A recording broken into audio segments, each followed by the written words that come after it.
Hello guys, welcome to our channel পাঁচের পাঠশালা। তোমরা হয়তো প্রত্যেকেই জানো যে আপকামিং ডাব্লিউবিপি কনস্টেবল এক্সামকে ফোকাস করেই আমরা প্রত্যেক রবিবার সকাল 9টা থেকে রাত 9টা পর্যন্ত লাইভ মক টেস্ট নেওয়া শুরু করেছি। আর এই লাইভ মক টেস্টে চলছে আমাদের অফিসিয়াল ওয়েবসাইট www.pacherpathshala.com। তো গত রবিবারও আমাদের ফুল লাইভ মক টেস্ট হয়েছিল, 5 নম্বর ফুল লাইভ মক টেস্ট। তো সেই 5 নম্বর ফুল লাইভ মক টেস্টের যারা 1 থেকে 10-এর মধ্যে র্যাঙ্ক করেছে, তো তাদের নাম এবং তাদের স্কোর এই ভিডিওতে আমি তোমাদের সঙ্গে আলোচনা করব। তো যারা এই 5 নম্বর মক টেস্টে 1 থেকে 10-এর মধ্যে র্যাঙ্ক করেছো তাদের জানাই অনেক অনেক অভিনন্দন। আর যাদের নাম এই 1 থেকে 10-এর মধ্যে আসেনি, তোমরাও চেষ্টা করো যাতে আপকামিং মক টেস্টগুলোতে তোমাদের নামও এই 1 থেকে 10-এর মধ্যে আসে। সবাইকেই কিন্তু আমাদের পড়াশোনাটা চালিয়ে যেতে হবে এবং এই মক টেস্টগুলোর মাধ্যমে আমাদেরকে ইমপ্রুভ করতে হবে। দেখতে হবে যে তোমাদের কোন জায়গাগুলোতে নাম্বার কম আসছে। সে কারো হতে পারে ম্যাথ, কারো হতে পারে রিজনিং, কারো হতে পারে জিকে, কারো হতে পারে ইংলিশ। তোমাদের নিজের মতো বা তোমাদের যে নিজস্ব যে উইক পয়েন্টগুলো রয়েছে সেগুলো তোমাদের কিন্তু এই মক টেস্টের মাধ্যমেই ইমপ্রুভ করতে হবে। ঠিক আছে, খালি মক টেস্ট দিলেও কিন্তু হবে না।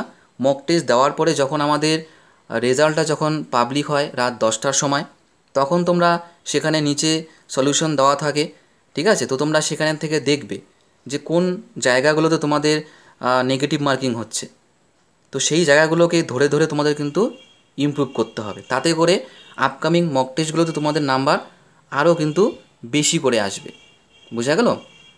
মক টেস্ট তোমাদের কিন্তু অ্যানালাইজ করতে হবে যে কোন জায়গাগুলো তোমাদের ভুল হচ্ছে বা কোন জায়গাগুলোতে তোমাদের বেশি নেগেটিভ মার্কিং হচ্ছে। বোঝা গেল? আর তার সঙ্গে সঙ্গে বলে রাখি, যেটা আমি প্রত্যেক দিনই বলি, যে তোমরা এই যে মক টেস্টের যে নিউজটি, ঠিক আছে, যে প্রত্যেক রবিবার আমাদের সকাল 9টা থেকে রাত 9টা পর্যন্ত যে লাইভ মক টেস্টগুলো হচ্ছে, এই খবরটি তোমরা যতটা পরিমাণ পারো তোমরা একটু সবার কাছে, সবার মধ্যে একটু শেয়ার করো। ঠিক আছে, শেয়ার করলে কি হবে, শেয়ার করলে আরও বেশি সংখ্যক স্টুডেন্ট কিন্তু এই মক টেস্টের সঙ্গে যুক্ত হবে। তাতে করে কম্পিটিশন আরও বেড়ে যাবে এবং তোমরাও নিজেদেরকে কিন্তু আরও ভালোভাবে তোমরা কিন্তু জাজ করতে পারবে যে তোমাদের পজিশনটা বা তোমাদের লেভেলটা বর্তমানে কীরকম রয়েছে। বোঝা গেল?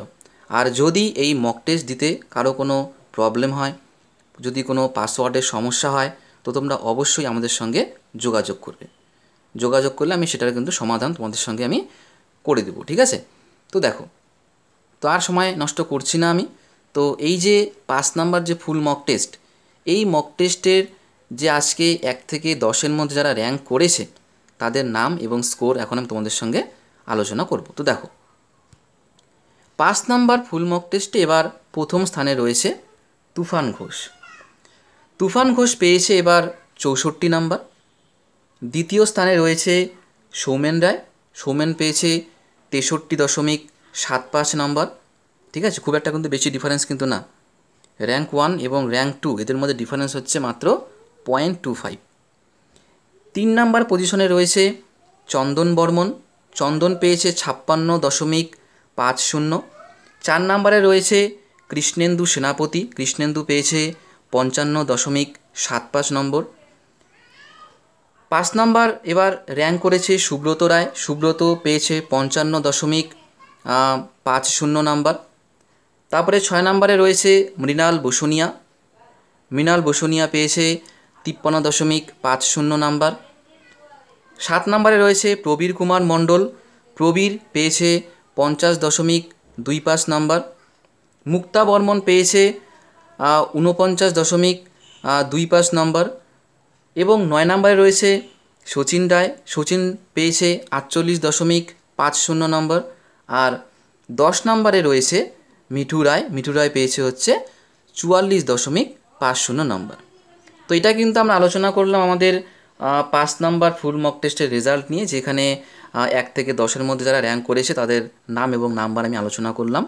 এইবার তোমরা একটুখানি দেখে নাও 4 নম্বর যে মক টেস্টটা আমাদের হয়েছিল, যেটা আমি গত সপ্তাহে 1 থেকে 10-এর মধ্যে যারা র্যাঙ্ক করেছে তাদের নাম আমি আলোচনা করেছিলাম।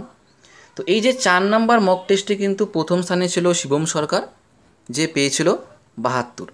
আর 10 নাম্বার পজিশনে ছিল হচ্ছে সৌতম ঘোষ, যে পেয়েছিল হচ্ছে 50.75। তো এইবার কিন্তু আমাদের যে প্রথমে রয়েছে তুফান ঘোষ, সে পেয়েছে 64। আর যে এবার 10 নাম্বার পজিশনে আছে সে পেয়েছে 44.50। ঠিক আছে। তো এবার কিন্তু দেখা যাচ্ছে যে আমাদের যে র্যাঙ্ক 1 5 নাম্বার ফুল মক টেস্টে আর 4 নাম্বার ফুল মক টেস্টে র্যাঙ্ক 1, এদের যে নাম্বারে কিন্তু অনেকটাই ডিফারেন্স রয়েছে। ঠিক আছে। তো যাই হোক, নাম্বার ডিপেন্ড করবে তোমাদের কোশ্চেনের ওপর। কোশ্চেন সোজা হলে নাম্বারটা স্বাভাবিকভাবে বেড়ে যায়, আর যদি কোশ্চেনগুলো একটু কঠিন হয় তাহলে নাম্বারটা কমে যায়। তো আর কথা বাড়াবো না, তো আজকের এই ভিডিওটি এখানেই আমি সমাপ্ত করছি। So thank you for watching and see you in the next video.